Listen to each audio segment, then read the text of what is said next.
Hey, how you doing today? This is Sean with Fluke. I just got the new 393 clamp meter. Really excited to see what's inside it. Let's take a look. So the new 393 clamp meter comes with a hard plastic shell. It's got a vinyl sheath on the outside, very industrial zipper and handle. This is the new 393 clamp meter.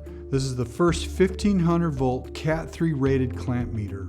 This meter will measure up to 1000 amps AC/DC. It's got DC power. It's got polarity check.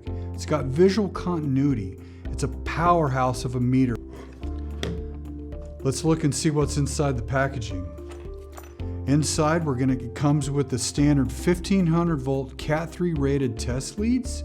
It's also going to come with the iFlex.